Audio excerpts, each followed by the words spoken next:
Promesse biblique du jour, bonjour à tous.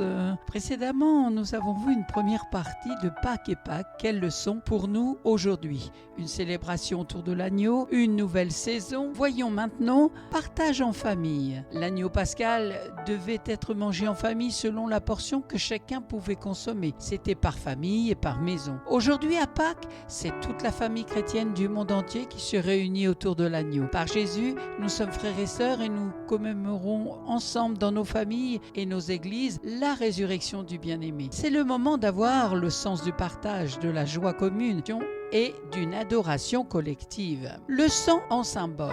Qui dit Pâques dit agneau immolé, brûlé au feu. Mais le détail le plus marquant reste le sang en symbole sur les portes des maisons pour témoigner que le sacrifice a bien été réalisé. Ce sang, nous le retrouvons à la croix, où l'agneau de Dieu l'a versé non pour une famille ou un pays, mais pour le monde entier, afin de témoigner que le pardon, la faveur et la vie de Dieu sont désormais disponibles pour tous ceux qui croiraient en ce don puissant. Alléluia. Ce mystère est grand. Puisse Dieu nous aider à le saisir pour une vie nouvelle. La Pâque israélite se mangeait avec des pains sans levure. En rapport avec cela, l'apôtre Paul écrit dans 1 Corinthiens chapitre 5 verset 7 « Purifiez-vous donc, éliminez ce vieux levain pour que vous deveniez semblable à une pâte nouvelle et sans levain. Vous l'êtes déjà en réalité depuis que le Christ, notre agneau pascal, a été sacrifié. » Nous sommes présentés comme des accompagnements à part entière de la Pâque par notre vie, qui doit être exemple d'immoralité et de péché de toutes sortes. La Pâque est une invitation à une vie consacrée pour le Seigneur,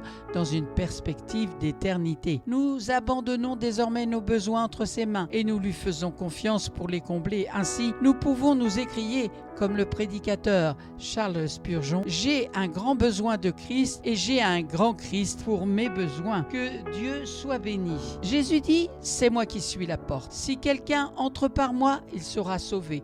Il entrera et sortira, et il trouvera de quoi se nourrir. » Dans Jean chapitre 10, verset 9. Mais à tous ceux qui l'ont accepté, à ceux qui croient en son nom, elle a donné le droit de devenir enfant de Dieu. Jean chapitre 1, verset 12. Ainsi, je pourrai venir chez vous dans la joie si c'est la volonté de Dieu et trouver un peu de repos au milieu de vous. Romains chapitre 15, verset 32. Celle-ci nous assure les plus grandes et les plus précieuses promesses. Ainsi, grâce à elle, vous pouvez fuir la corruption qui existe dans le monde par la convoitise et devenir participant à la nature divine. C'est dans 2 Pierre chapitre 1 verset 4. Et pour terminer, Jean chapitre 11 verset 40, Jésus lui dit « Ne t'ai-je pas dit, si tu crois, tu verras la gloire de Dieu. » Amen. Merci à vous d'avoir écouté Promesse biblique du jour. Aujourd'hui, c'était la deuxième partie de Pâques et Pâques. Quelle leçon pour nous aujourd'hui. Je vous souhaite bon courage, une bonne méditation, que le Saint-Esprit de Dieu vous accompagne chaque jour dans votre vie et qu'il vous révèle